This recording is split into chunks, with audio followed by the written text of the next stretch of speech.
just when you thought it was safe to go onto iTunes. This is Next Level Guy, the only website that makes self-development as fun as going to the movies. It's time to take the red pill and escape the Matrix.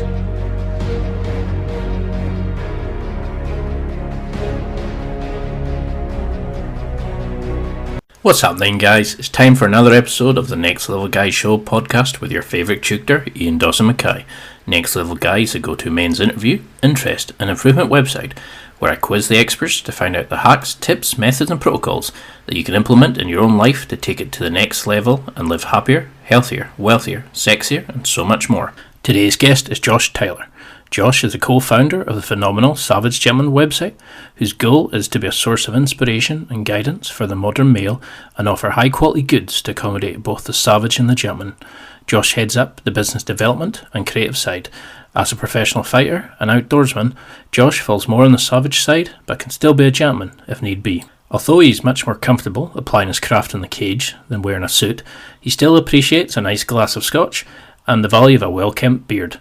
In his spare time, you can find Josh training at his local gym, practicing his survival skills in the wild, or simply enjoying some downtime with his wife and kids. In this interview, we discuss his story, Savage Gentleman, the internal conflict going inside every man, masculinity, fatherhood, product development, and how to balance your own savage and gentleman side to succeed in life, among many other things. And now, let's get to the interview. Well, thank you so much, Josh, for doing this. I really appreciate it. You run Savage Gentleman, which is an awesome site. Your podcast has got some amazing guests, but for these guys who maybe don't know who you are, could you just give a quick intro? You know, like imagine you're in a lift and you have to give somebody the 30-second overview. Sure, of who you yeah. are. So my name is Josh Tyler. I fancy myself perhaps the world's most okayest MMA fighter.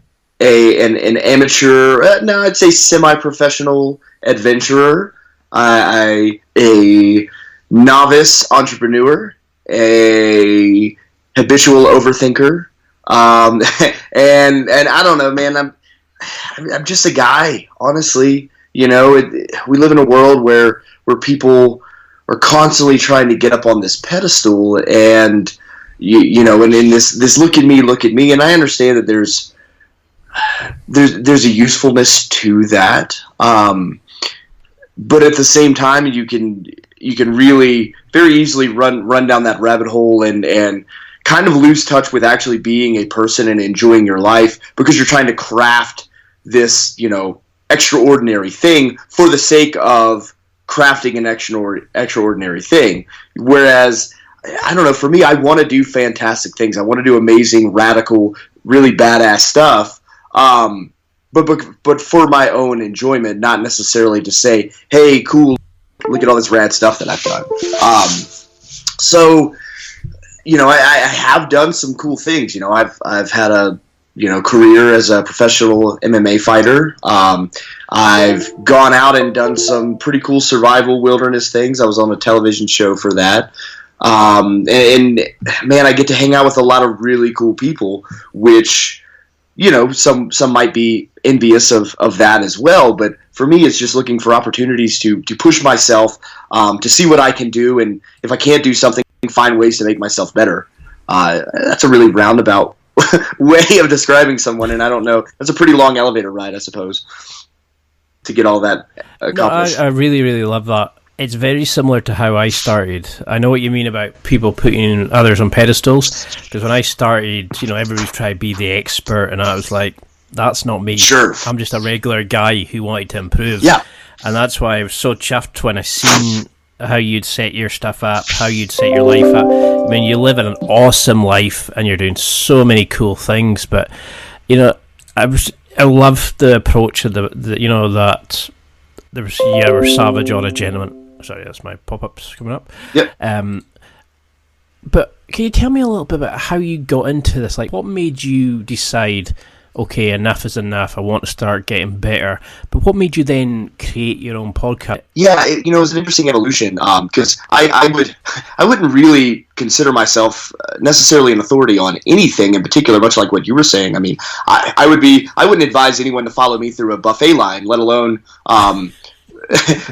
formulate major life decisions on what I say or what I do, and try to model their lives after mine.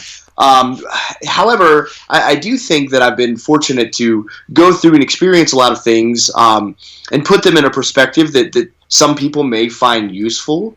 And so that was kind of the impetus of coming up with this podcast. We were looking at trying to find a way just to really just discuss different ideas, to bring in people that we knew, that we had access to, that maybe had some insight, or perhaps other people might not have access to.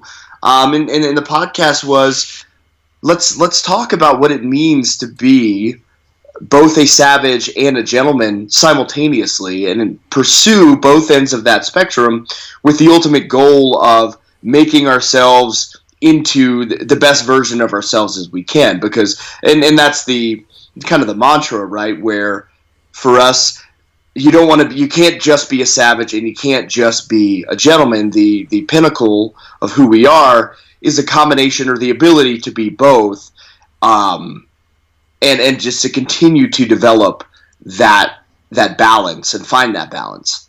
So the concept is that about being a savage and a gentleman. Is that something that we have from birth, or can you define what is, like, a quick overview of what Sure. is a savage and what is a gentleman in the terms that you're applying?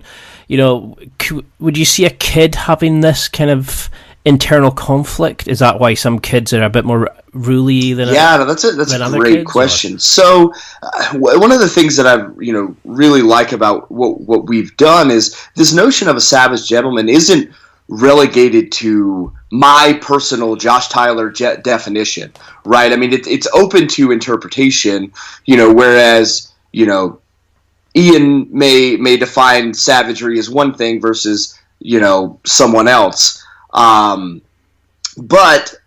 I think that we do have some inherent traits, and that varies from person to person. I mean, there are just individuals who are predisposed from birth to different activities or different tendencies, different interests, that sort of thing. You have little guys that from day one want to dig in the dirt and make a mess and that sort of thing, and then you have other kids that are far more cerebral and analytical, or perhaps artistic, and then there's whatever extrinsic outside forces that are going to come into play and direct that. But the idea of savagery is, I think that we all have this natural competitive desire, and I don't care what you say. You could take the most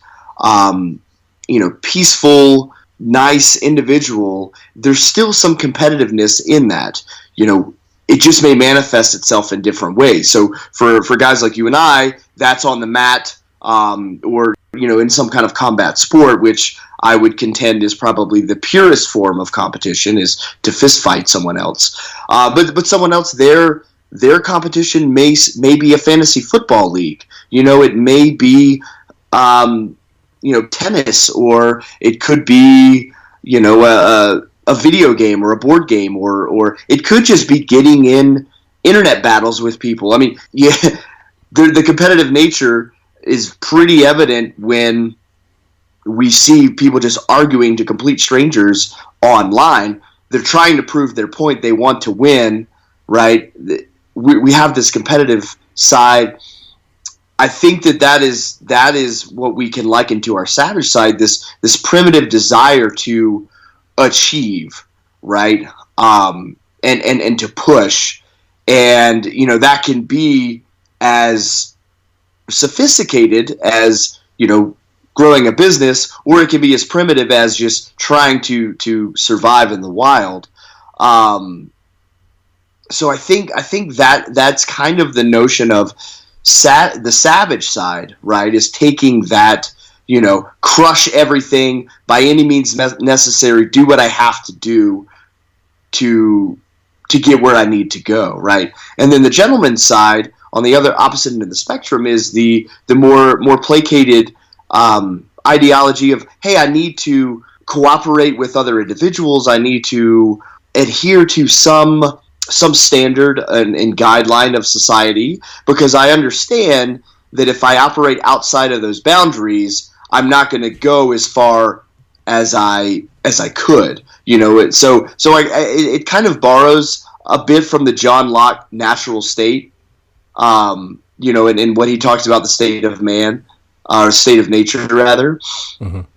Whereas, we're pretty primitive beings, but then there's that higher level of refinement and cooperation and sophistication that is the gentleman's side, which is where we should probably operate the majority of our time, in society today. However, if you leave that savage side completely dormant and you have no skill or ability to rise to some occasion, be that an emergency, survival, a fist fight, whatever, again, you're not going to be as successful in life.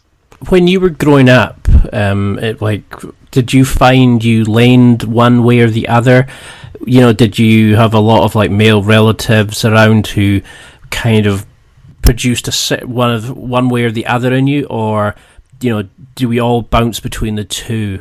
Can there ever be somebody that's just one side or the other, or are they always working in conflict with one another? I mean, I think you absolutely can be one way or the other, but what at least from my personal experience, and from others that I've encountered, what typically happens is, if you live completely in one side or the other, be it savage or gentleman, you go through life and you eventually hit a brick wall where you stop progressing. You can only go so far as an absolute savage or an absolute gentleman, and if you're incapable of tapping into the other side, then you're kind of stymied in that spot. And so for myself as a kid, I kind of bounced between both. I mean, I think my influences were far more on the savage side, just very, very much, hardworking, traditional masculine traits, that sort of thing. And I was actually a bit of the black sheep in the family, where while I did enjoy sports and being outdoors and all these, things, I also very much enjoyed, art and music and creativity and all this on the other side, which was kind of foreign. And looking back, I'm sure it probably befuddled my father quite a bit growing up. And he's like, I don't know where this kid came from, and now, I think he's very much proud of the man that I've become, and he'll still scoff at some of my, music selections or, taste in, and even like culinary things. He's like, I can't believe you would be into eating something like that. And it's like, it tastes good. Like, I don't know what to tell you, and so I realized, just in my own, that, man, I don't care just because there's stuff that my dad did and values that I value, but it's okay that we value different things. And I was able to embrace that. One of the things, going back to what I had said before with the kind of the anecdotal of, you can't be one way or the other, or else things start to get a little bit weird. It was the realization in my fighting career that I had spent so much time in the savage, I had forgotten that I had this whole gentleman side about me, that I had been neglecting. Everything was in pursuit of this fighting career, and I completely neglected that I actually like to be creative and make things and do stuff along those lines. And it wasn't until I started actually working for a company and editing videos that kind of scratched that creative itch, and I realized, oh yeah, this is what I was missing, and I felt much more fulfilled at that point. Because you almost get so railroaded, don't you, into certain areas of like, that's the way the family do it, or the father kind of says to the son, "Oh no, I don't have any son of mine dancing," or this kind of stuff. I think that's just plot for Billy Elliot, from what I remember. Sure. But I mean, my dad was very much the kind of, he was there when you needed him kind of thing, but he didn't do any emotional stuff. He was not quite sure. Like, he would phone you or FaceTime you. Well, he still does now, and he'd pass me to my mother. It's like he wants to sit and listen and join in, but to him, his version of it was sort of standoffish. It was very kind of savagery. It was kind of, we did the lifting stuff, we worked sheep and all that kind of stuff, but we wouldn't be able to sit down and discuss things, because he would be a bit kind of, oh no, how do I do this? It's kind of strange that into it is like how we're kind of moved into jobs depending on the kind of characteristics we show, whereas we're not. We don't really get time to really understand who we are as a person before society says, "No, you've got to work for the rest of your life." Yeah, it is kind of unfortunate, that and I think that is where a lot of the problems we as men often face is we find ourselves in a place that we really isn't that we're not really suited for, or maybe we were at the time, but the person that we have grown into no longer fits in that box anymore, but now we've invested 10, 15, 20 years into a career that is no longer in fulfilling because we have grown, and now our interests and our desires have changed. And I think that can be really unfortunate because we feel stuck, right? It's now we've become what we do. Who we are is tied into our profession, and this was something that I struggled with myself with fighting, which, by the way, talking about the family business and that sort of thing, like my family business, my dad, my grandfather, my brother, is tied to construction and road building and operating heavy equipment. And growing up doing that, I realized, that's not for me. Like, I don't see myself doing this for the rest of life. There was some enjoyment in it, but I was like, I need to chart a different path. And that path for me was pursuing this fight career, which then I realized at a certain point, hey, I'm not going to be able to do this for the rest of my life. And while I enjoyed every second of it and wouldn't change anything, I realized, hey, I'm going to have to do something different because I won't be able to compete indefinitely.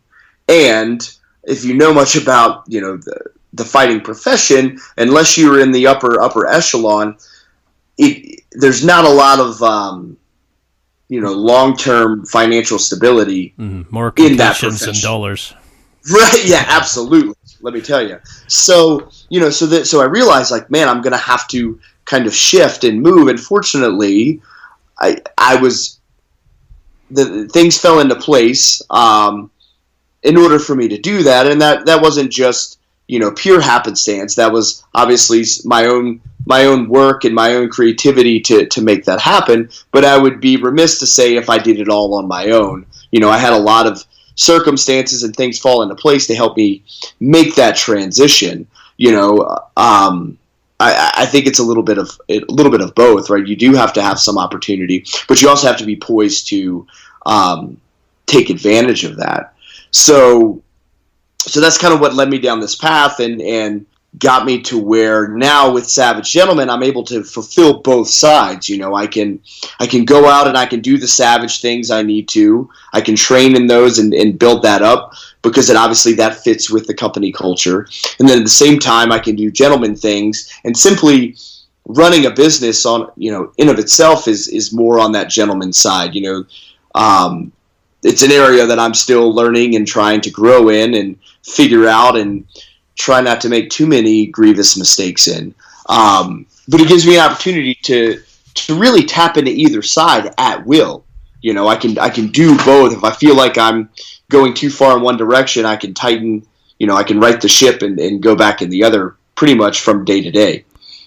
I mean, that's why I loved your Instagram when I found it. 1 minute you're talking about survival skills and you were showing you fighting in the cage and you're bloodied up and, I think you were in the middle of throwing a back elbow, and the next photo it was on about a tea party that you're having with your kids. I was like, that's the kind of guy that I love meeting. It's the kind of one who your kids ask for a tea party, they get a tea party, but you don't ever give up who you are, because you know who you are, but you can be both extremes and you're completely confident in each of the roles. Can you remember the moment that you really wanted to change? Was there a one event, or was it just a general nagging that you just thought it was the universe telling you, no, you need a change? What kind of motivated you to start this transition to, kind of evolving the gentleman side of you?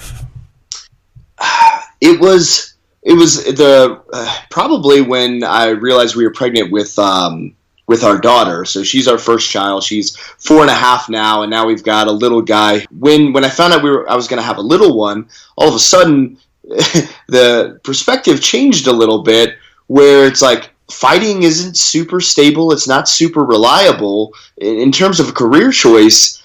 Man, it's not that incredibly lucrative, and in any moment the whole thing could go up in smoke given an injury or whatever. And so I realized, okay, I need to do something different, and that's what set me on the path to find some other modality of work, to which I came across a company called Ready Man, and they were in conjunction with another company called Black Rifle Coffee that some of the listeners may have heard of as well. They're pretty popular coffee company here stateside.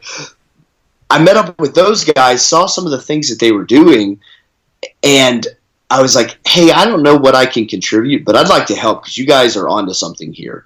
And so that led me to editing videos, and it was the satisfaction of making and creating something that clicked the light bulb that, like, oh wow, I have neglected this side of myself for so long that I didn't even realize that it was missing, and now that I can pinpoint that, I can see why I might have been struggling, in the past, and why I was having issues, and kind of down and didn't find ways. It's because I was neglecting, a side of myself, an important side of myself, for, 10 or 12 years that had just gone completely dormant. I think for most men, it's the inverse. They spent so much time in the gentleman, and haven't tapped into their savage side. I mean, the conclusion is the same. The feeling, I think, is the same. Where we have everything we should want. We should be happy. We should be satisfied with our lives because we have, the wife, the kids, the car, the job, all those things, and yet somehow something is missing. For me, it was the creative side, but I think for most men, it's the savage side that they have neglected for whatever reason, and that they need to pursue to fill in that void, whatever that might be. Well, that was definitely me. I can still remember kind of needing more, so I went and got a job in a big city, and I thought, no, still need more. So I've been doing the blog, wasn't really enjoying it, and then I found I quite enjoyed speaking to people, so I thought, okay, I'll start a podcast. And then eventually, I think that took care of my sort of gentleman side, but then I needed something more, and I eventually started Brazilian Jiu-Jitsu. And that was a click. I needed something physical, but I needed something mental. It's like, I think I read somewhere about you saying you create your own products and it helps you scratch your creative itch. You also do that. And that's very much like me, because when I look at your Instagram, listen to you on the podcast, you lead that kind of life that I think me and a lot of guys aspire to be. It's that kind of, you seem to have that perfect balance. Do you think this is where a lot of guys are struggling, is they're so addicted to technology that they've got so out of whack, they're scared to leave their comfort zone and change and transform? Or I think so. No, I think you're absolutely right with that. I mean, I think, and that's just our inherent human nature, and fear of failure. Very few of us are willing to step out of that comfort zone and attempt something that we may not be amazing at right off the bat. And so that's why I commend anyone that steps into a gym, having no background in the sport, to do something like BJJ or MMA or boxing or judo or wrestling or whatever, something like that, because failure is generally a huge blow to our egos as men, especially something something, as it pertains to fighting, right? We all, whether it's true or not, like to believe we're far more capable at defending ourselves than we probably are, myself included. You know what I mean?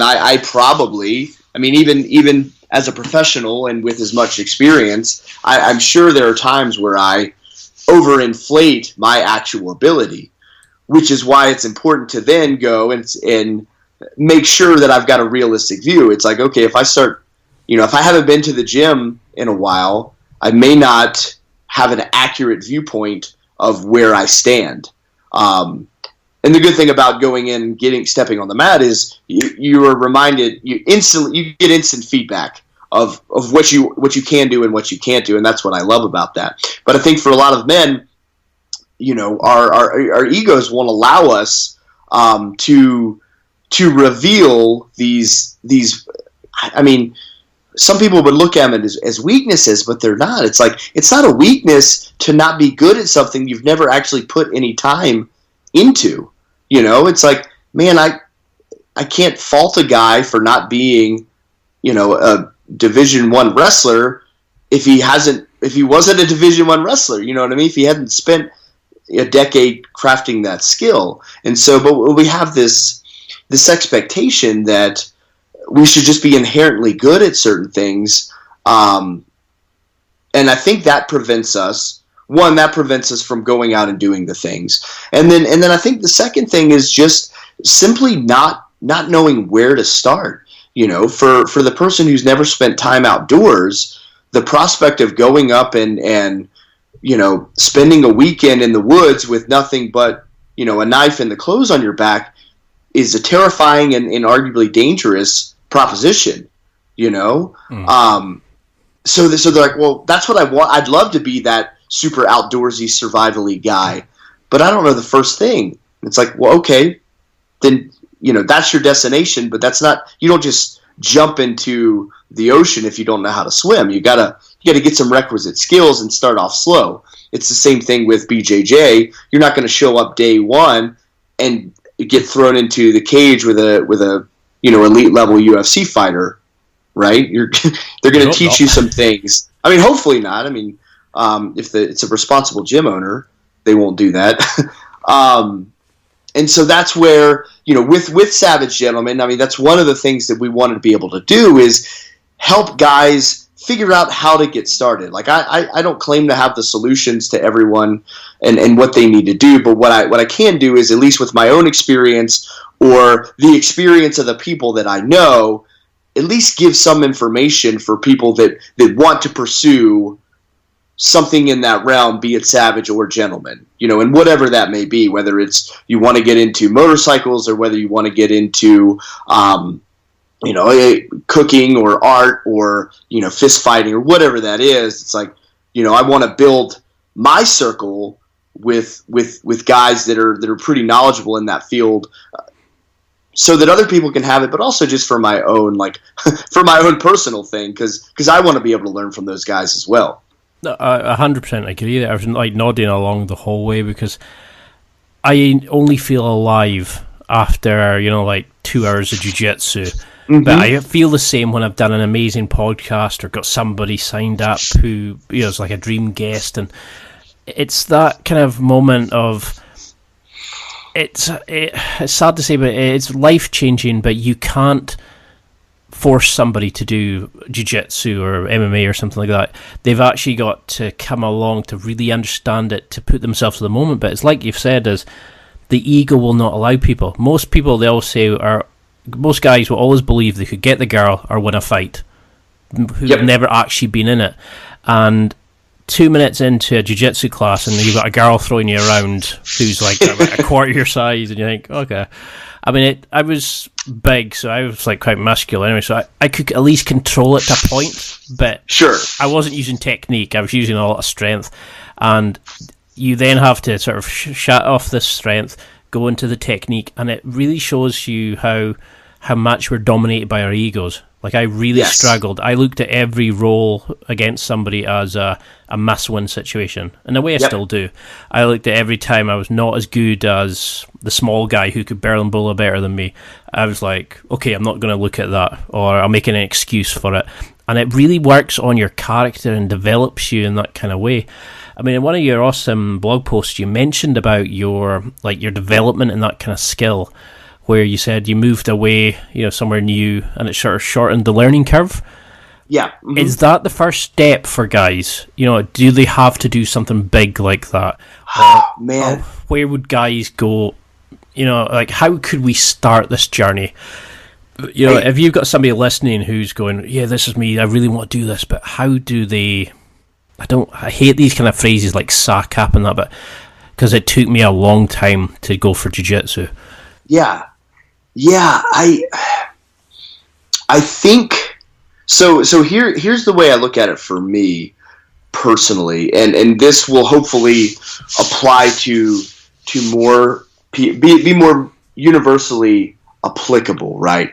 Because I can't say that for everyone jiu-jitsu is the answer, or that moving to a new town and starting fresh is the answer. Mm-hmm. Really, if you distill it all down, the answer is stepping out of that comfort zone and finding a way to challenge yourself.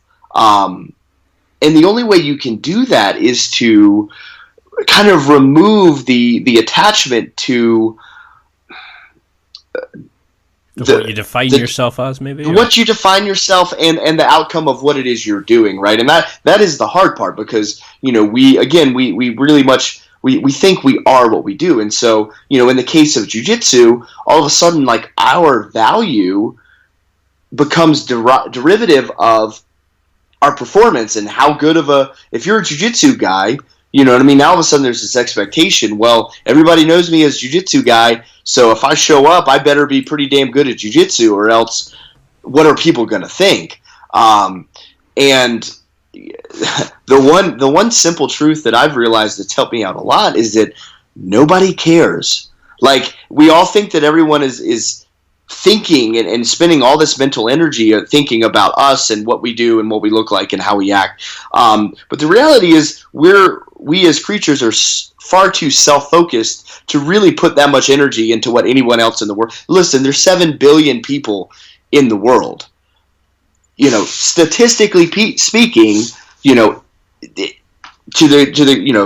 that number, nobody even knows that you exist. So to put all this value of, on your performance of like, oh man, I have to do this perfect, or I have to succeed and be awesome at this new thing, or else I don't want to do it. I mean, it's ridiculous, because again, there's billions of people that have no idea what happened and what you did in jiu-jitsu class, or whatever it is that you're trying. You know what I mean? So it's an understanding and the ability to kind of let go of some of those expectations, and not necessarily doing something for the end result. Doing jiu-jitsu because I want to be good at jiu-jitsu, that's a byproduct. I'm doing jiu-jitsu because I want to challenge myself, because I know that's where I'm going to grow. I need to find things that are not inherently easy for me. Now, this isn't what you want to do for your career path necessarily, but in terms of like seeking fulfillment, it's like I need to find things that aren't, that maybe don't come natural, but I have some interest in for whatever reason, but they are challenging and I really have to work for and I have to earn. I think that's what's important. And so for me, the moving away from home, that in and of itself was the challenge, because all my family, everything that I've ever known, has pretty much been in this one small town. The challenge for me was to let go of that, venture out to a completely new and different place, and try and make my way and navigate without all of these, I wouldn't say crutches, but like the safety net. I essentially had to cut the safety net in order for me personally to progress. And I think for some people that, yeah, they absolutely should do that, and that's the right path. For others, that may not be the road, what they need. Just like jiu-jitsu might not be the road for them. It may be mountain biking. It may be CrossFit. I mean, it could be any number of physical things. You and I, obviously, we're pretty, we're pretty particular to the grappling arts, but, I can't say that that's right for everyone. But the point of it is challenging yourself.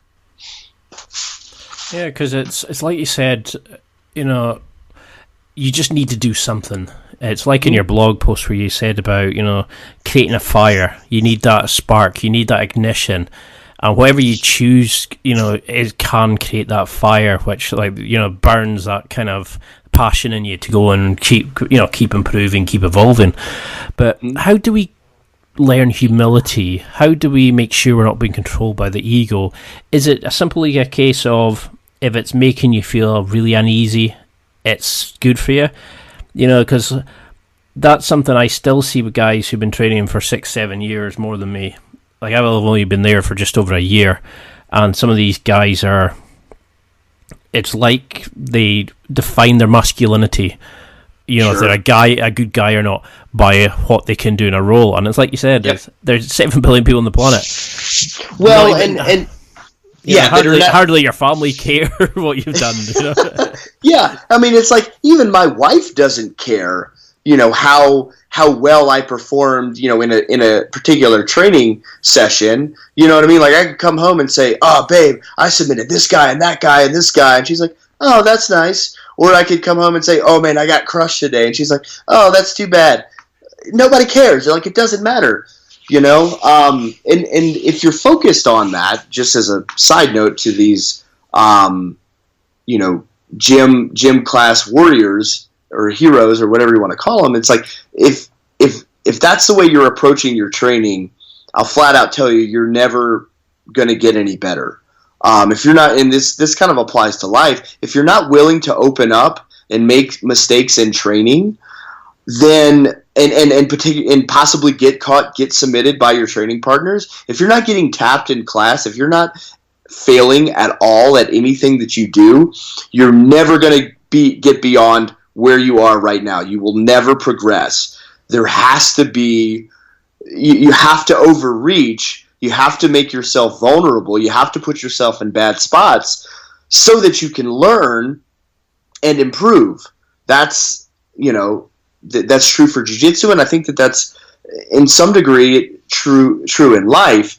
Granted, we have to guard ourselves a little bit to where it's like, okay, I'm not gonna drain my life savings into this thing, and if it fails, well, now I'm up shit creek without a paddle. We have to use some discretion, but this idea of finding things that make us uneasy or uncomfortable, at least for me, that's kind of been my guidepost. If there's ever been the question of, should I do this or should I not do it, I kind of base it on how much do I not want to do it, and if there is this like, oh man, I'm really uncomfortable, I super don't want to do this thing, that's usually when the notion or the nod that I need to say, oh, you absolutely need to do this. I don't want to do it, but that voice that's trying to hold me back, I've learned to recognize that that's the voice I need to, that if I can turn that off and learn to, drown it out or overcome it or whatever,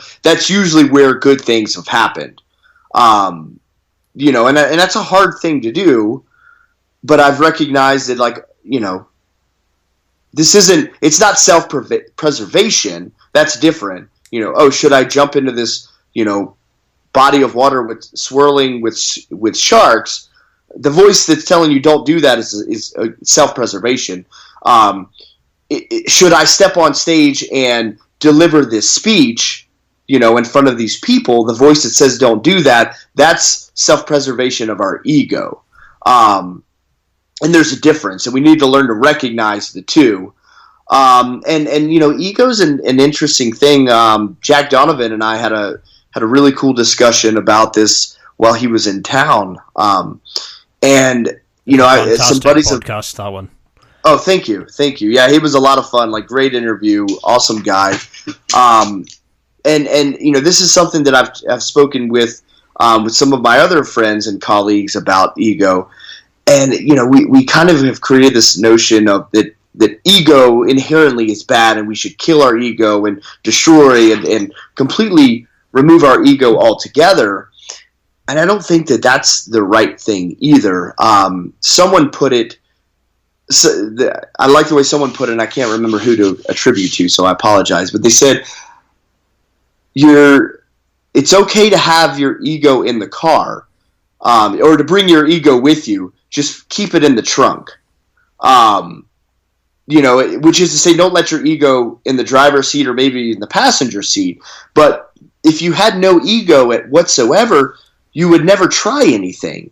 The ego is what's there that gives us the belief that we can do something more than what we're currently doing. If there was no ego, there would be no athletics, there would be no world records being set. People wouldn't start a business because they wouldn't have the audacity to even believe they could succeed. And so it's like, well, if we know we're going to fail, we definitely won't try. So you have to have that ego in there, in so much that you believe in yourself to try things, but you can't give it the wheel either. It's, again, finding that balance. So that's one of those subjects that I think we kind of misconstrue, and with most things we like to put it in a nice little cookie cutter idea of ego. We like to have these little catchphrases: kill your ego, and then that's as far as we explore that idea for most of us, because it's simple, it's easy to swallow, and unfortunately that's kind of the world that we live in today, right? But it's, I would encourage people to think a little bit more deeply on some of these very seemingly simple ideologies that we like to just kick around. I love that, because it's I get that when I interview a lot of people is, yeah, just go do it. And you're thinking, well, that's easy for a guy who's really confident, who's, like making millions and all this kind of stuff. It's difficult for a guy who's sitting, who's really not sure how to, they want more from life, but they're not even sure how to start. Their mates would right. Mick, the family are going, don't be so silly, that's not you, you're not sure. You're not good enough.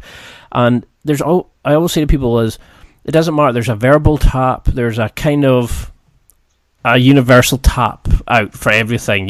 Like we can tap out in a combat role, but you can tap out, you can learn the guitar and tap out and oh no, I don't want to go on stage, or you can make a muck-up and then no one will remember in about a week's time. It'll be on to something else. Sure. But I just wanted to touch on something you said there, because I think it's incredibly important to maintain some perspective, right? So when you see this, this mogul, this entrepreneur, this insanely successful guy, and he stands up there and he tells everyone, he's like, don't like your job? Quit it and pursue your dream. And it's like, yes, but there's a lot of steps in there, and so it's like that little nugget, that maybe I take a picture of a dude, standing in front of his jet, and I put that quote on the caption on the bottom and make a really cool meme out of, and it's like, there may be some truth there, but it's like that's not particularly helpful to anyone. You know what I mean? It's like, yes, if you don't like your job, then it would be great to just say, hand in your 2 weeks notice and then go start the job of your dreams. But it doesn't work that way. You know what I mean? That there's a lot of steps from that point A to point B. And so, these guys that just toss out some of these generic nuggets while they make really cool, motivational posters, it's really hard to get anything useful out of that. And so it's like, okay, yeah, you're working a shit job because that's what you have to do to get by, and we've all been there, we've all done that. Now what you need to start doing is find ways to, make money doing other things, or maybe not even find ways to do other things that make you happy. Step one. Step two is then, okay, now that I've found something that makes me happy, now I want to get really good at that thing. And this is going to come at a cost, right? You're going to have to dedicate time and energy, and you won't be able to sacrifice, obviously, your work hours and what you're doing to make a living. But, I feel confident that we could all carve out, 5, 10, 20, maybe 30 minutes a day to dedicate to some craft or some thing, right? And so now I dedicate that amount of time for X amount of months or years to become really proficient at it. Now I can start to think about making some supplementary income off of that thing. That's the idea of the side hustle, right? Where it's like, okay, now I've got this thing on the side that I really enjoy. Yeah, I'm doing this other thing to pay the bills, but this is where my heart and my passion is. And now I can work to grow that. And if you're good at it and you're creative and a little bit of luck, now you can shift the scales in that balance where you can let go of the shit job and actually grab a hold of the thing that you want to do. You know what I mean? But it kind of has to be within reach. You know what I mean? It's like, I'm not just gonna plummet in the dark. I'm not climbing this ladder and then just launch out into the pitch black and hope I can grab a hold of something on my way down. Like, I wouldn't advise that. And there's probably dudes that have made that work for them, and hats off to them. But I don't recommend that. It's like, hey, I at least want to be able to shine a flashlight on the next thing I'm going to reach out and grab to. If that analogy makes any kind of sense. I mean, that's where the concept of Next Level Guy came from, was you were just, pick up the guitar, I want to learn the chords. Well, that's the next level. Oh, I want to learn to play a song, next level. And you could go on to the level of, I want to play in a band, I want to go off and become a multi-millionaire, superstar, rock star. That's fine, but some people only want to go to a certain level. But every book I read was, find your passion, give up your job. And I was thinking, that's insane, because you never hear about the guys who go into debt, lose their partners. It's always amazing how all these books, every single person who does it has their life transformed, and you're thinking, that's not going to work. If it was that easy, everyone would be, these multi-millionaire, entrepreneur, super successful guys, right? There'd be a dime a dozen.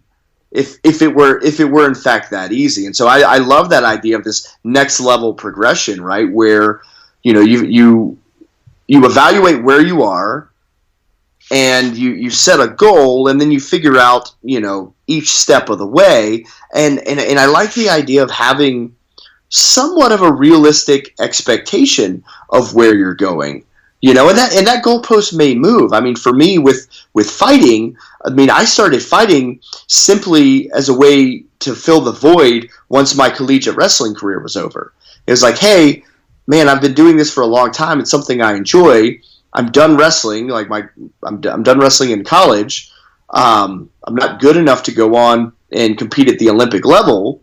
So what do I do? And my buddy's like, hey, man, this is, former teammate, another wrestler, was like, hey, I've been doing this MMA thing, and it's been pretty cool. I've really enjoyed it. I think you'd like it too.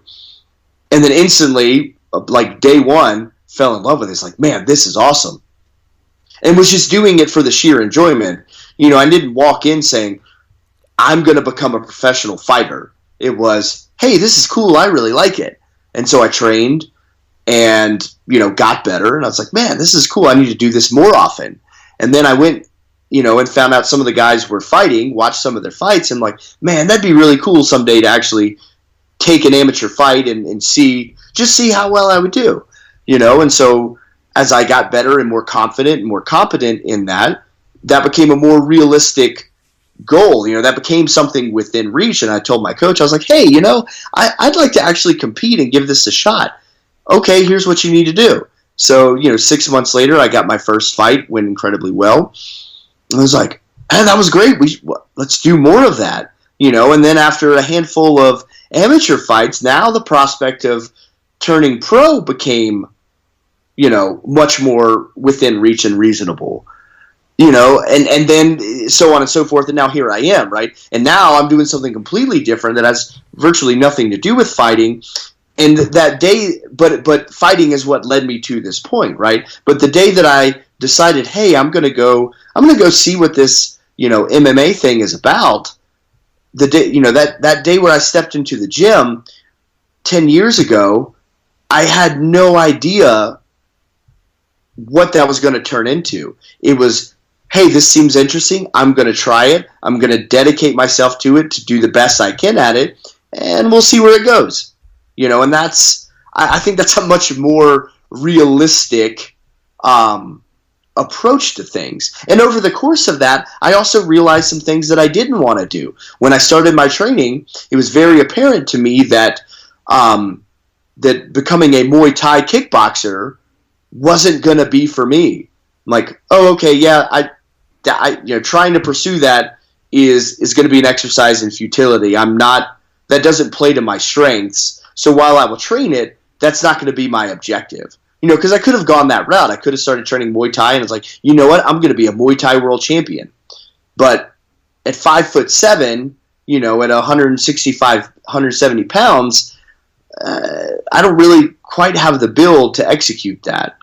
So I decided to go a different route that I was more, gifted and talented and more capable and more likely to succeed in. So I think that's another part of it as well, is like, hey, dude, man, if maybe I really like basketball, but the prospect of me playing in the NBA, again, with my physical attributes, is pretty much a non-start, Okay, now seems like a perfect time for a quick interruption. My apologies. I hope you're enjoying this interview as much as I did while I was doing it. I just wanted to give you a quick note on my affiliate schemes I've currently got going. I've set up some awesome deals with some amazing companies. If you go to www.nextlevelguy.com/affiliates, that's www.nextlevelguy.com/affiliates, or click on the affiliates deal in the blue ribbon at the top of the website homepage, you can go straight to my affiliate wonderland. There are so many special offers, listener exclusive deals, and discount codes available here. There really is something for everyone. It doesn't matter if you're buying for yourself, a special occasion, a team, a Secret Santa, an event coming up. There's something here for everybody. There's interesting products there that you might not have seen before. There's companies like Onnit, Amazon, McAndy's, Barbell Apparel. There's companies that will help you with outdoor equipment, with gadgets, with sporting equipment. Get your dating life better, get your sex life better. There really is something there for everybody. If you need it, it's there, and stuff you didn't even know you needed, but you'll definitely want, is there as well. Simply go to www.nextlevelguy.com/affiliates and enjoy. Please note, I don't receive any information on you or what you purchase. I don't receive any information on what you spend or what you purchase. All I receive is a small commission from the business as a thank you for sending you to shop with them using my links. The price you pay is not affected by the commission I receive. I get that separately from the company, so you get the best deals with special offers, discount codes, and listener exclusives. And now we've done that waffle, let's get back to the interview. Hope you enjoy. Well, that could be, because this is why I liked your podcast, because yours is like mine, where you pick various components of a person. It's not so much just on building a business or, going to the gym, and we focus on the whole aspect of what makes us human.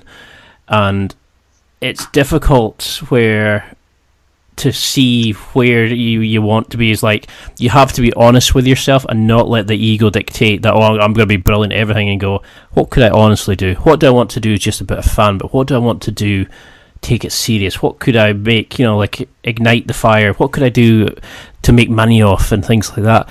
Yeah. So how do we know we're being successful?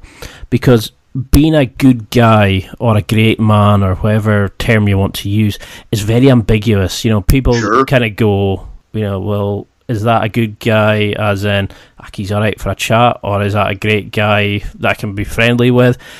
How do you know that you're starting to bring together savage and gentleman into the kind of... It's because it's one of those things, is I can say, a guy listening, pick up the guitar like he's on the next level by getting better and better. But how do you bring it together in your kind of concept? Because when I seen your podcast originally, I thought, not another podcast. And then I was listening to it, and it's like, they're onto something. They're really picking, they're making people understand how it is and how they bring it together and create a better person. But how, it's not many people could ever answer this. It's like, how do we bring, how do you know people are improving?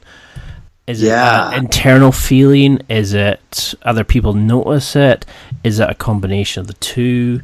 Do you feel inside that you're answering that calling, or it's a difficult one to kind of even to ask the question. Never. Well, sure, yeah. I mean, you're asking an age-old question that, you know, even some of the greatest thinkers of all time couldn't really define, or, you know, and that is, what is good. You know, I mean, Plato and Aristotle and Socrates and all these you know, minds, you know, the definition, you know, this existential idea of, you know, the definition of good obviously is a pretty ambiguous term. Mm-hmm. I think for us, what we have to do to figure out if we're on the right track or not is not necessarily trying to adhere to some external guideline of what a good man is or should be. Because I think if we're really honest with ourselves and we're being introspective, and maybe this is giving people far more credit than they deserve. I don't know. I tend to be maybe a little bit optimistic of what we're capable of. But I think, you know, if we can really truly look at our lives and what we're doing, and tell it and really truly say that, hey, these are the things that are making me happy, then I think that we're on the right track. You know, and obviously there's going to be outliers. You know, if you're looking at like sociopaths and you know, those kind of people, that doesn't really count. This doesn't account for everyone. You know what I mean? It's like, because what makes those people happy is not inherently good, right? But for most of us that have a pretty decent head on our shoulders, I can tell that I'm making progress by, you know, just how I'm living my life and the joy that I, you know, receive from that. And if I'm doing things that aren't making me happy, well, then I need to ask either A, why are they making me unhappy, or B, why am I doing them? And it kind of all comes back to a very, very critical and almost harsh examination of ourselves. And a lot of us don't really want to do that. We either don't want to take the time, or we don't want to recognize the truths. You know what I mean? Because again, it's going to highlight our flaws and our failures and our, you know, our iniquities and all these things that we really don't want to bring to light if we can help it. But you know, this idea, you know, I think in simpler, more useful terms, you know, I think we should be looking like, okay, am I doing things that are making me better on the savage side? Again, however you define that, and whether that's getting your hands dirty, whether that's, you know, going out, whether that's lifting weights, whether it's something physical, whether it's punching people in the face, you know what I mean, or making something, woodworking, building, creating on that side of this, you know, spectrum. Am I doing something there? And then am I also doing something on the gentleman's side? You know, am I taking care of myself? In my appearance? Am I treating other people the way they should be? Am I being a productive member of society? Am I adding value to those around me? You know, am I learning? You know, and kind of cultivating my intelligence. That's very much on the gentleman's side. And if you can say yes to both of those things, you're probably on the right track. And then the third point of that triangle is, am I happy? Are those things making me happy? And if all of that is generally true, then I would say, yes, you're pointed in the right direction. And let's be honest, none of us are going to have it perfectly balanced, perfectly figured out, and just, you know, every day is this, you know, blossoming ray of sunshine, of rainbows and candy and happiness, right? Like, that's not the world we live in. But if we're looking at, you know, we know the difference between when we're happy and when we're depressed or when we're down. Like, I would like to think that that's a pretty common human experience. We've all been there to some degree or other, and we can pretty clearly define what state we're in. But if the majority of the time you're happy with where your life is, then it'd say, yeah, you're in the right track. If you're not there, you need to find the things that maybe you're not there the majority of the time, you only experience that in small increments. Well, then you need to start taking notice, like, when are those times that I'm feeling the way I want to feel? And then how do I replicate that? how can I do that more frequently? And that's really the best that we can hope. I mean, like I said, it's foolish to think that we will be 100% happy all the time, right? But if I can get the balance to where it's like, man, 90% of the time, I'm in a pretty good mood, and I'm happy about my decisions and my life as it stands and where I'm going and, what's on the horizon. That's another thing, too, is like, if you look to the future, does it make you excited or does it fill you with dread? If you look to the future and you're filled with dread, you're on the wrong path. If you look to the future and you're excited, you're probably doing things right. It's probably, I guess that's the best way I could summarize it. That was an amazing answer. It really sums up sort of how I feel like bits of it as well. It's like, I will say to people, it's like, it's not a life or death situation. You can start something, you don't like it, you move away, but if it makes you happy, do it. If you want to paint. But if you think, somebody might buy it, maybe it will just be enough to get you a cup of tea or something like that, or your mom buys your painting or something like that. But it's what you give out and how you make people feel and stuff like that. And I think that's the beauty of this kind of thing, is that we have these podcasts now where people can actually listen who would maybe not have somebody to speak to, like an outlet to find out why they're there, and would maybe hit the drink and the drugs and or would just go to their deathbed with a lot of regrets. And now we've got the chance that people can, as they're on the bus or work out, can sit and listen to this kind of stuff. So how do you make sure then that we pass this on to the next generation? You've got 2 kids. How are you making sure that they're opening up their savage gentleman or woman? Sure. Well, and that's the thing, yes, it's called Savage Gentleman, but only in so much as like that's what I know, but it's not necessarily relegated to just men and masculinity. I think that there's an aspect for women as well of just this idea of well-roundedness. You know what I mean? And being capable in a lot of other realms. I think that that's kind of a universal human, endeavor that we can all relate to in some degree. And so I don't think that that's really difficult to apply to my daughter just as much as I can to my son. And for me, the way that I try to do that is just by leading by example, showing them that there's and I think that's really what drives me, is like, there's so much to life. There's so many things in this world to explore and do and experience, that it's a shame when we sell ourselves short, right? For whatever reason, whether it be fear or just lack of confidence or whatever it is, where we don't go out and experience things. And so that's what I want them to have the ability, is the belief in themselves that they can do stuff, and the courage to actually go out and do that. And so that's, the way we pass that on, is one, by doing, and then, taking the opportunity when it arises to kind of explain the importance of whatever it is. I think, I'm trying to think, I've mentioned this to someone before we were talking, where it's like, look, man, I can't live my life just teaching a seminar to my kids.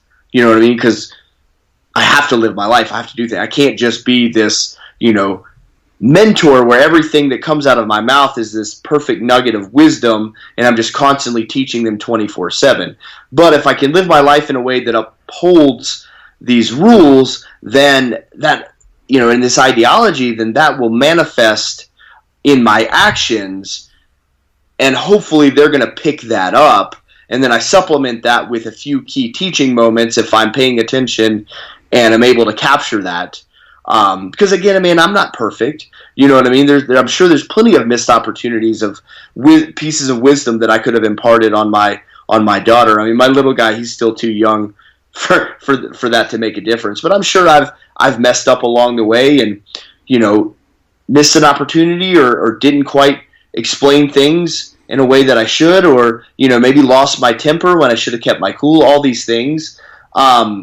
but I try to be as cognizant of that as I can, because ultimately they're going to, however I end up raising them is going to reflect the way they raise their kids, so on and so forth, for the perpetuity of humankind. So I mean, I try to do that with my children, and then I kind of try to do that with everyone. You know what I mean? With everyone I encounter, I try to live my life in a way that is exemplifying, what I have learned that is good. I mean, I'm still learning and still figuring things out, but the beneficial things that have come to work for me, I try to impart that just kind of vicariously or through osmosis to anyone that I happen to meet. And I hope that if I'm being authentic and living my life that way, that will somehow translate to them, and then they can pick up on that and pass that along. And again, I'm not saying that I've got all the answers that I want to spawn an army of Josh Tyler clones, but I think that there are some aspects to what we're trying to do with Savage Gentlemen that anyone could find beneficial, if they were able to apply that to their lives in some way. And that's what I want to hopefully instill, not only with my kids, but pretty much anyone that I have the chance to meet or hear me speak. No, that's great, because there was a British advert, I'm trying to think what it's for, but it was how that kids don't learn by what you say to them, they learn by what you do. So they look to you for sort of guidance, and they sort of mirror what you do, and they need you to be sort of accepting of them and what they want to do, but also to live your life in a way that's genuinely true to yourself. They don't want you to kind of hold grudges because you think, oh, I've gave up such and such, but the fact that you're open to change, so they're going to see what you can do, and by you trying to improve yourself, you're going to show them different levels that are available, which maybe they would never have got that in another scenario if you hadn't gone down this road.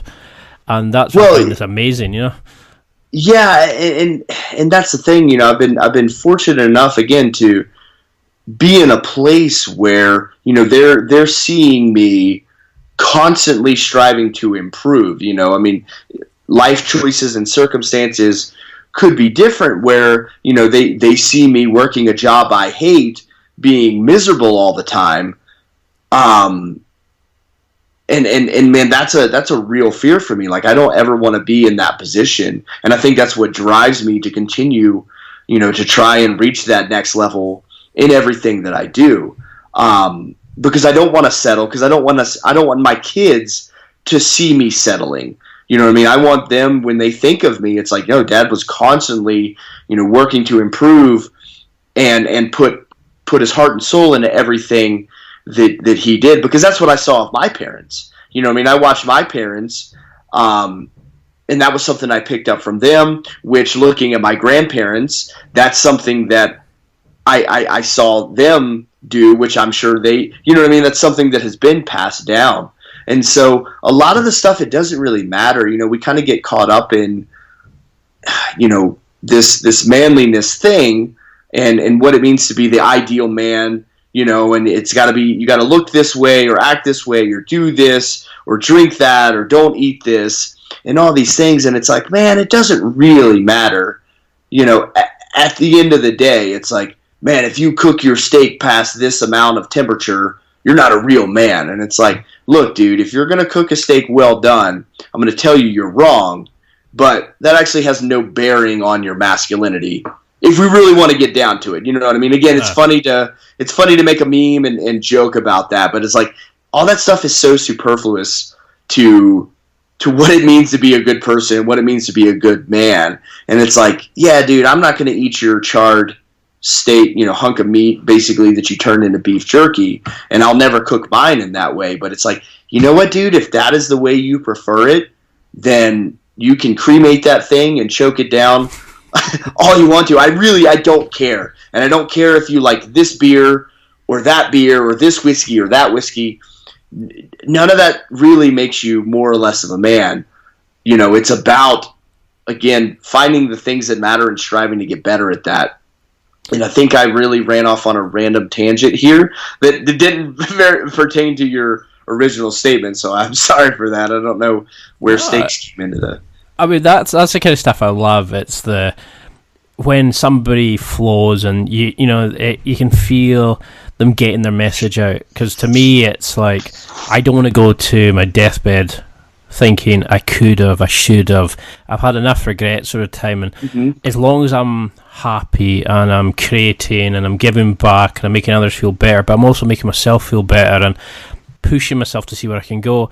And I think that's probably what being a good guy is like, leaving the world and other people in a better situation than that you've come into, or helping people, or it's just well, and we can't do that if we're stuck in the same place. You know what I mean? I think that if that's the ultimate goal, is we want to leave the world in a better place, the only way we can do that is to make ourselves continually strive to make ourselves better in some meaningful and impactful way.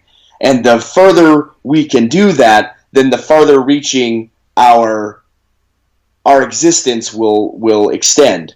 You know what I mean? Or our impact will extend. I think, if we really boil it all down, I think, that's the overall goal of what we're trying to accomplish with Savage Gentleman. I think that's the same ideology that you're doing with Next Level Guy. And we're all we're on the same page where we're trying to make the world a better place. I think, that seems maybe a bit grandiose in some way to even make that assertion, but you got to recognize that the better you become as a person, the more of an impact you can have on the people around you. And I think that that's a very powerful thing. And that should give you a lot of motivation for trying to get better, because now, I think that's where guys get stuck. It's like, well, they only get as good as they feel like they need to be for themselves, and then they kind of stop. They're like, oh, well, I guess I'm good enough at these things, and they stop trying. But if you look at it from like, hey man, you were put on this earth to do something, and if you just stop at the bare minimum, or just become complacent with where you are, there's something inside you that is gonna gnaw at you. And I think that's where, again, the wheels start to come off for a lot of guys, and we see them spiraling and going into these really dark places. And I think a lot of it comes from this complacency where they just decide, okay, this is where I'm at and how I'm going to live the rest of my life. And then there's something inside that just it's not congruent with, and there's this disconnect or this dissonance, and it just is gnawing at them. And if you don't take action, if you don't listen to that voice and try and improve in some way and find new challenges and do new things, man, it's only going to get worse. And again, that's I have nothing to back that up other than personal experience and conversation, anecdotal stories that I've gotten from other people, from other men who have lived their lives and come to the same conclusion. But I really think that there's some truth to that. Because I would never wish like something similar like that to my worst enemies. The nights you come home and you feel like deep down unhappy. That moment. Because like we all have falling outs and tell each other to piss off and all that kind of stuff. But those months I've regretted, and I've sat there going to the same pub and sitting having the same conversations, thinking I don't want to be here. There must be more, and you almost create a fake front. And then you have people who kind of go, oh no, don't be silly. You can never survive in the big city. You can never survive getting a better job. And just thinking that there might be somebody listening to this just now who sits and goes, you know what, I'm going to try the guitar. I'm going to try a new job. It's an amazing feeling to think that. And then once they see that, okay, that worked for me. That made me okay, well, let's try this. I want to try painting. Oh, maybe somebody interested in buying this, or sell it on displate.com and all these kind of places. And yeah, it's amazing what it can do, and you just need to take that one step out. And that's why I love like the whole concept of what you guys are doing at Savage Gentleman. It's that moment of you can do it. It's okay to like want to like do all the gentlemanly stuff, like the business or the creative side. But there's also that side of you that you need to tackle to make you happy. And then by being happy, you then help other people by becoming happy. And it's a phenomenal thing you're doing. I mean, is there a dream guest that you want to have on the show? Oh, man. There's so many cool guys out there. I mean, I would suspect that, because this is the way it's always happened, the dream guest is probably someone that I've never heard of or thought of, that is just going to come out of nowhere with this amazing story or nugget of information. I mean, there's a ton of people that I would love to sit down and chat with, just because I think they're really cool or really inspiring or whatever. But I don't know, man. Life is always, it's so funny, the way it surprises you. I bet the most impactful person would end up being someone that I would least expect it. You know what I mean? I've had some amazing ones, like they'd say something, you're like, oh my God, and it completely changes your whole outlook on something. And it's, have you had somebody on who's said something that you've literally had a kind of wow moment, where it's changed your entire, not ideology, but your outlook kind on of a something. paradigm shift, so to speak. Man, just about, we've been really fortunate where just about everyone we've had on the show has had, just, even if it's a slightly different perspective on the same thing, but literally every one of them has had, just this really cool piece that, that I've tried to take with me and embody. And one of the ones that really comes to mind, because it was so unexpected, I think that's what was really shocking. You know what I mean? So this is to take away from the value of what a lot of these other guys have brought. But this one just popped up out of nowhere, and it was a connection that I never would have thought to make. And it is a guy by the name of Wes Taylor, and he trains wild Mustangs to be war horses. So, here in the United States, we have horses that just run wild out here in the West, just like they did several hundred years ago, just like they did when they were first brought over from Spain, right? So these are wild animals. So he takes them and trains them into not only a horse that you can ride, but a horse that can actually think for itself and forms this like very cooperative connection with the rider, with its person.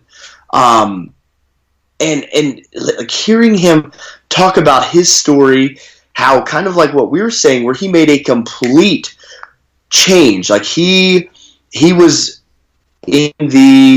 I think he was in like the HVAC business. I think he was a salesman for heating and air conditioning and ventilation and that sort of thing. And when, in 2008, when the economy kind of hit the tubes there for us here in America, he found himself without a job and didn't know what to do. And then just all of a sudden like was inspired to pursue horses and training horses. And so now he spent the next years learning about it, trial and error. And now he's taking, again, these wild horses and training them to do things that you couldn't get a regular horse to do in like 20 years of training. I mean, it was amazing. And so I actually got to go down and experience this. So after we had him on the show, I was like, dude, this is amazing. I have to see this firsthand. Like, at some point, I'd love to come down and actually get to ride. And so I did. And it was unbelievable what these horses can reflect and teach you about themselves, because they're not broken. Normally when you train a horse, you break it, you make it submissive by just essentially forcing it to give up. I don't know if you're familiar with how that kind of works at all. Well, they sort of break them in by breaking their will, sort of thing. Yeah, exactly. So now you have a horse that is obedient, but it is totally reliant and dependent on the human for input for what to do, which again is going to be limited. And you can train those horses to do amazing things, but it takes a lot of time. what he does is with his training is pretty. It's kind of groundbreaking. There's not a lot of folks that use this, and what was amazing for me was how I think it is very similar to the idea of the Savage Gentleman, where he's creating horses that are capable because they believe in themselves. They're not broken, right? They're not submissive. He's teaching them the confidence to trust in the person and trust in themselves, because a horse's natural state is to run. Something's out of place, I run. I don't know what it is, I run. I'm not sure, I run. And that's how they survive. So it's this, the fight or fight mentality. They freak out, and that's in the wild. That's what keeps them alive. Being able to teach that horse that, like, hey, that leaf rustling over there isn't going to kill you. You don't have to be spooked by it. You know what I mean? Now produces a horse that, if you're familiar with what war horses could do, I mean, these are horses that were taken into battle, and guys would ride them and fight other people. And, you may have seen images of horses laying down in the field in I think, World War II, and they're shooting a rifle from behind it. They're using the horse as a platform to fire from. And if you know anything about horses, they don't like to do that stuff. But again, these horses are so confident, you can get them to do just about anything. And I was like, man, if only we could teach other men to do that same thing, to be confident in themselves, to know and believe that they can accomplish and do anything, to not have that feel of failure, that if I don't succeed in this thing, I'm going to die and the game is over, because that prevents us from trying. And so that was one that really stuck with me, that episode. It was, I think we titled it Taming Wild Mustangs. And it was, again, Wes Taylor. We actually did a follow-up podcast with him. When we were down there on his ranch, we went, for anyone who wants to check that out and listen, we talked about the experience in front of the campfire, at the end of the trip. Man, it was just really cool to see how these, animals could be such a cool reflection of ourselves, and such a powerful analogy of what we could potentially be capable of. And that was something that I wanted to mention, what you were talking about a little while ago, of guys not trying these things, because they've kind of just given up. They've gotten to that place where it's like, all hope is lost. I'm stuck in this job. Nothing's ever going to get better. I'm not worth this. No one's going to believe me, and that sort of thing. And man, I don't think that there's anything as tragic as a man or a person who has given up on himself. Has just thrown in the towel and basically just resigned himself to his current station. I think that's the most tragic thing that could ever happen to us as humans, is just to completely give up on ourselves and give up all hope. And so, you could almost say that that story is very much like what you're doing with Savage Gentleman, is that the guy listening is the horse. Mm-hmm. And, they've been broken and dominated by a society that tells them how to do things, and they're scared of something, so they run away from it. Yep. They have that feeling. Whereas you're the guy you're the trainer. You're showing them that they can be that partnership. You're explaining how to then take it. And then you're giving them the confidence to do things that they could never do by coming into the field of battle with you and going for something they want. So it's quite interesting that you picked that episode to really relate to, because in a way I feel like it kind of, I can't remember the name of it, it's like not a euphemism, but it's like it's symbolic of what you're actually doing. And I was sitting thinking, wow, that's amazing, because the way that you were describing it, I was thinking, that's exactly what you're doing for this generation of guys. Well, and here's the thing, it doesn't have to be me.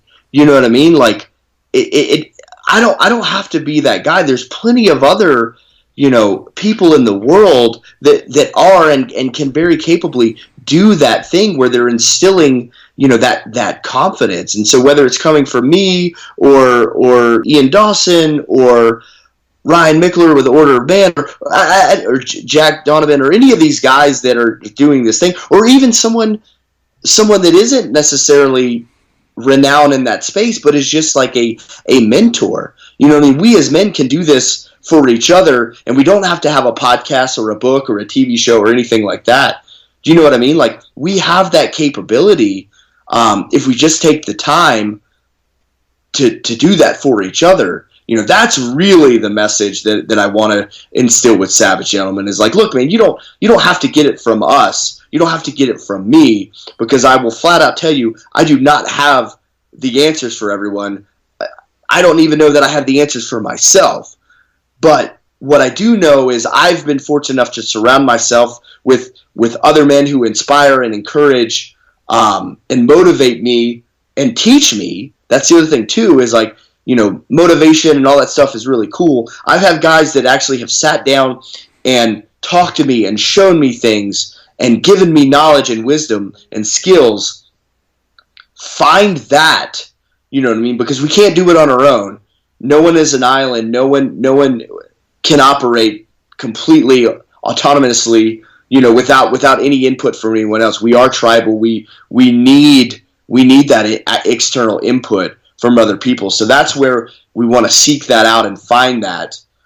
And again, whether that's listening to the Next Level Guy podcast or whatever that is, man, we need to have that, I don't know, that drive, right? If we're in a bad spot, it's hard, but we've got to get over that hump and find something to get us on the right path again if we can. And sometimes that is seeking professional help. You know what I mean? Like, it might require more than just a podcast. You might actually have to go to a doctor and, you know what I mean, or a psychiatrist or someone, whatever. But it's like, man, don't resign yourself to just being stuck where you are. There's always a way out, and there's always room for improvement and ways to get better.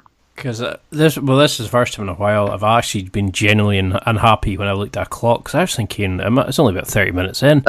Yeah, and we've not even touched like toxic masculinity, hard and soft skills, going out into nature and all this. Yeah, so you're one of these guys I could just sit and listen to for hours, and I'm very aware of like that your son's napping and stuff, but I really need to have you back on. I think we're just getting into that kind of area of, you're like me, you're seeking more out of life. You know, we're not one of these gurus. We're kind of like Ryan. We're kind of going, I don't know. Let's find out. Let's ask somebody who does know about it. Yeah. And then we'll improve ourselves there, and then we'll take our evolved self into the next area, and then we'll learn something else. But you have to go through these steps. So I'll have a couple of questions, and Sure. then we'll have to wrap it up, because I know I'm taking up a lot of your time, but I really need to have you back on. This has been one of the funnest podcasts I've had in a long time. But well, I appreciate that, man, and I really appreciate you reaching out and taking the time to have me. And yeah, I mean, you know, sometimes it's easy to get caught up in talking into kind of these grand, you know, overarching themes. And then, you know, people are often left with, well, yeah, man, but I really wanted to hear about, like, how do you know, what's the best way to approach, you know, a street fight, or, you know, if I'm out in the wilderness and I need to survive, you know what I mean? Like, a lot of times people want much more specific or discrete skills, in which I'm happy to talk about, but sometimes I'm really bad about actually getting to the thing. And I kind of make these broad strokes and these more sweeping things. And people are like, well, yeah, man, but I wanted to know how to throw a punch, or what's your favorite submission? I'm like, oh, whoops, sorry. So yeah, absolutely, man. We can get in some more specific stuff. Because there's all these kind of things in there. It's like how to be more emotionally open with your partners. Sure. But then it's like you're saying is, what's the best way of getting into MMA? Like, what's the best move set I could start with? And I know what you mean. It's like, I always want to deal with the first one to make it as a general kind of round the topics, and then the next ones are always a bit more kind of like into deeper stuff. But it's so fascinating, some of this stuff, and how we link it and how we look at things. And it's great to speak to somebody else who has their own podcast and is looking at the same kind of philosophy in life, you know, as I am. So who would you say, is there anybody on media, like in the entertainment world, films, etc., that actually is a savage gentleman? I know it's difficult because you only see parts of the stories and stuff like that, but is there any kind of, like, because I used to write about Batman, like Wolverine, I used to show why they were good in a certain scene or a certain film. Sure. Is there anybody that you kind of look at that you think, that's what we're looking to get people to? I know there's obviously going to be good and bad, but on each person. Yeah, it is kind of hard because you're only seeing one side of people most of the time when you're talking about celebrities and that sort of thing, people in film and television. The guy right now that I would say probably has it, it would be like the goal, or the perfect embodiment of a savage gentleman, would probably be Jason Momoa, if I'm being honest. That's who comes to mind immediately, and I can say that with confidence because I know some folks who know him personally, so I have some insight to his character, more so than I would with pretty much anyone else. So I've been training with the folks that helped get Jason ready for Aquaman and Justice League and all of that. So they did a lot of his training, and he's got a really, really good relationship with those guys. He's on my dream bucket list as well. What's that? He's on my bucket list of dream guests, Yeah, I think it's going to happen one of these days. I missed actually hanging out with him in person, actually twice on two separate accounts, by a window of about 30 minutes, maybe. Like I literally showed up to the gym and he had just left on two separate occasions, which is unfortunate. But I think if it's meant to be, it's meant to be. I mean, he's a guy that I would love to pick his brain. And what's cool about him is obviously he's this amazing actor, incredibly physically capable individual. I mean, but you look at him and you're like, that guy is savage, right? And yet you look at the things that he does and what he's into, and you've got this very intelligent and like emotional individual. You know what I mean? Like very well rounded. And again, we all have our flaws. Like nobody's perfect. You know what I mean? But I think from what I've seen of most of the actors, I think that guy is probably about as close as you could get, in my humble opinion. Well, I actually love the guy, because somebody that throws axes, but then is so emotionally sort of secure in himself that he can happily invite his wife's ex-husband and give him like a ring that he had designed for the three of them, because they're kind of like sharing that. Like I can't remember exactly how he put it, but it was like, he was a big part of her life, and he wanted her to be remembering him as well. And there was all these kind of like amazing things, and then he's really like full on and does all the very masculine kind of stuff. But then he's rides motorcycles, and he drives around on this like amazing overland vehicle that he just traverses the globe in. You know what I mean? And so it's a very diverse but also balanced spectrum of things, which is super cool, man. And I don't think we see enough of that. The idea of this Renaissance man is kind of, here's the thing, the idea of a savage gentleman isn't anything new. I mean, this is, I think that the savage gentleman has been the epitome of what men have striven for since we've started documenting that. It's just a different spin. It's just a different, coining the term differently. But I think that we've all been trying to get there.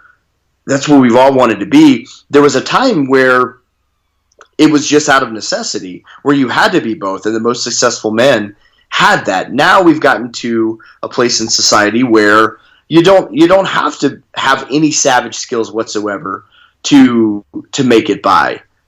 You know what I mean? And so a lot of that is being lost, and we get so hyper focused on becoming specialists that we become completely inept in everything else, and I think that's I think that's a mistake for most cases. Well, So again, I think he's a guy that recognizes, hey man, I should be good at a ton of things, and I'm going to pursue the things that I enjoy and that bring me happiness across the board, whatever that is. I'm not going to say, oh, I have to, I'm a tough guy, so I can only do tough guy things, right? Or I'm an artist, I can only do artist things. He's someone that is actively and consistently doing both all the time. And he's definitely somebody that I would love to sit for a pint with, and just rack his brains. Oh, yeah. I don't know if you could just sit for a pint with that guy. Like, I think you might be in for quite a few. And that's what that's what's cool about him, is you see him in some of these roles, and that character there's a lot of who he is being coming through in that, which I think is really cool. Is like, you look at like Declan Harp in Frontier, and it's like I could totally see that is the way that he goes out drinking, you know what I mean, for a night on the town. It's just in that same just hard charging kind of way, which I'm like you, man. I would love to. I'll pay for it the next day, but it would be totally worth it. Well, you've got to sacrifice your liver sometimes to to become a savage gentleman. Absolutely. Well, so what would you want people to take from this? I actually feel really sad at having to wrap it up. I could go for another couple of hours easily. Sure. And you're definitely the kind of guy I would love to go for a pint with. Maybe I would have to get my MMA skills up before we get in the cage, but what do you want people to take from this? Apart from visiting your podcast, apart from bringing on the kind of concepts of savage gentleman and that, and checking out your site, because really it blew me away, the message, and the impact it's having. But what do you want them to take as a sort of go home message? If they have to remember one thing, what would it be? Yeah, I mean, I think it's remembering the name and what it stands for.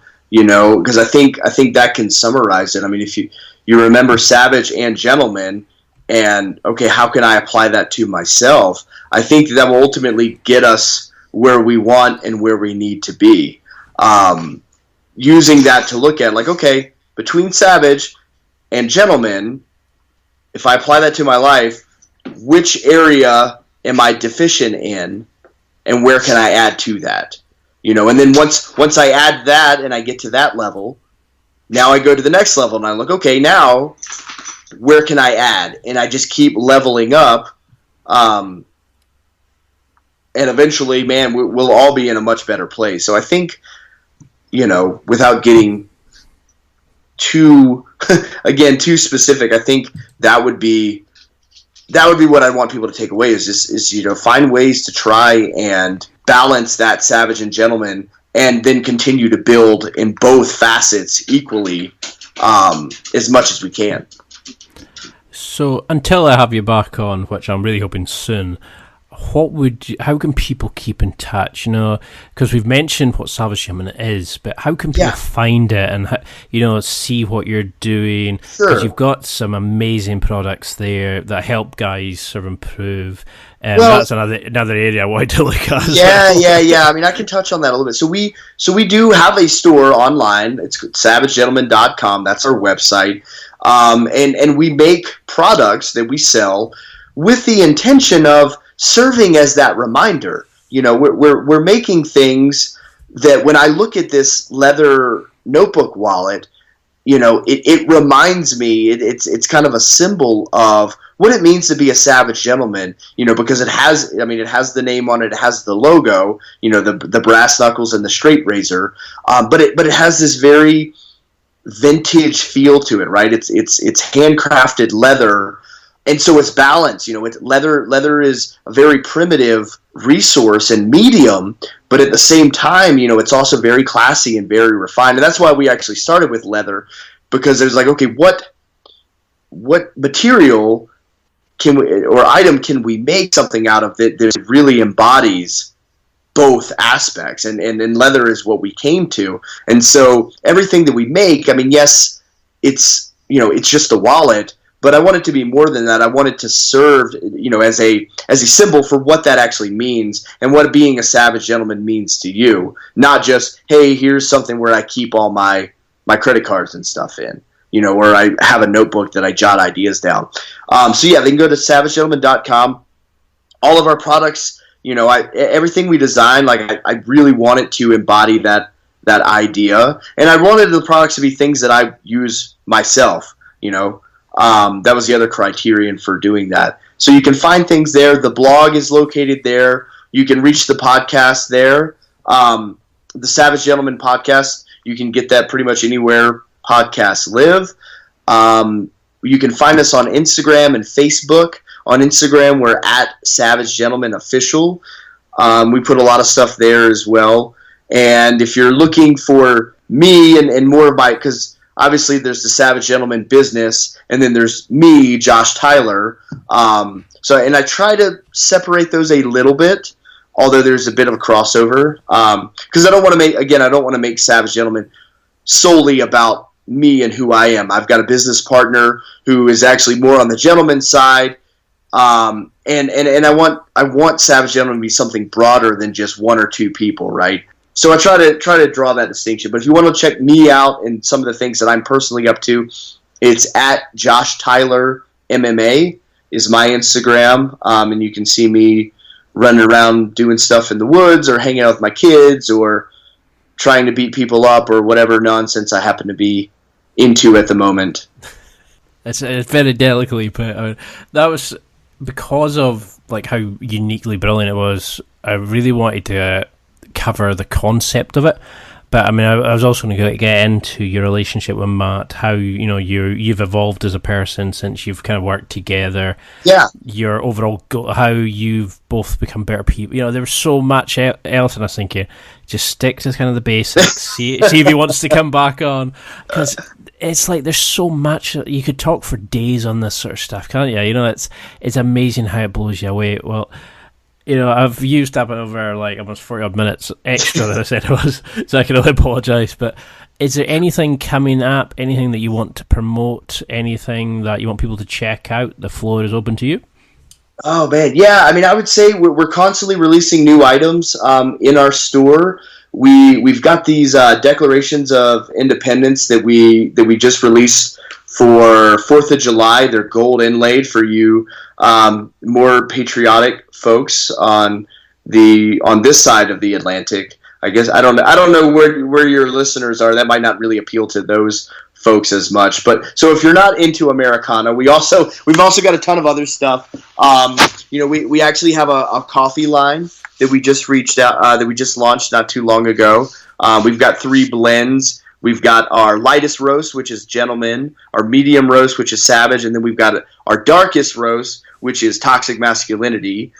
So if you're in the market for a new coffee, these are small batch roasted and if really darn tasty, if I do say so myself. But I encourage you to check those out if you're in the market for that, and just peruse through and see what tickles your fancy. We're always coming up with new things, and most of the stuff is we'll do a run of it, and when it's gone, we'll put something else in. So just keep checking back for new things, because that's what's fun for me. Like I get bored doing the same thing over and over and over again. That's why if you look at my Instagram, it's just all kinds of random stuff, which technically is not the way you're supposed to Instagram.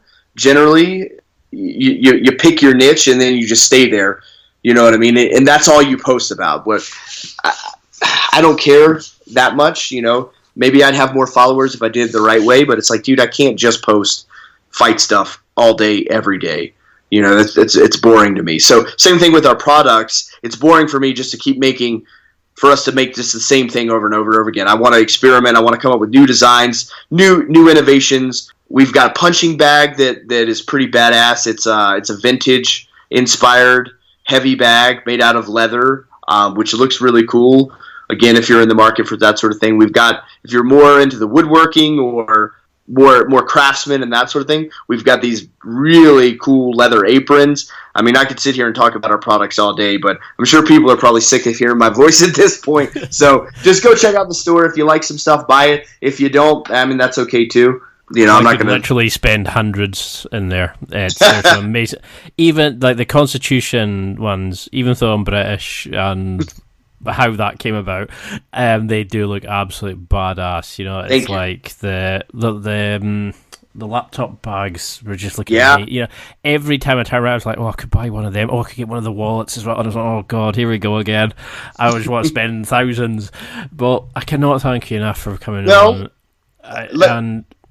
I just let me add this, and this will be the little nugget for all the people who stuck with us to the bitter end, and maybe this will help you out of that endeavor as well, in maybe not spending quite as much. What if we did a promo code for Next Level Guy for your listeners? Let's say we do, I don't know, like a 10% off their purchase order. Yeah, that sounds amazing. All right. So let's do this. I'll set it up after we get off. I'll set it up. I mean, this isn't going to come out straight away. So by the time that people hear this, the promo code will be set up and functioning, and they can use it. Let's just do Next Level. They can enter in Next Level at checkout. 10% off their order in SavageGentleman.com store. That is amazing. Thank you so much for that. I'm sure people pleasure. will be buying a lot on that. I hope so. We'll see. Well, I really do appreciate this. This is why I love this show, because I get to connect with guys like yourself, and it makes me, even if it's just myself getting a chance to speak to people, hopefully it's more than that, but it blows me away, how warm and friendly everybody is, and how much I've changed as a person, and hopefully helped other people. So we gotta get you back on. We've got to do this again. Let's do it. Really get into. That's it for another week. Thanks for listening. Absorb it, practice it, use it. Until next time, keep trying to hit that next level in your life.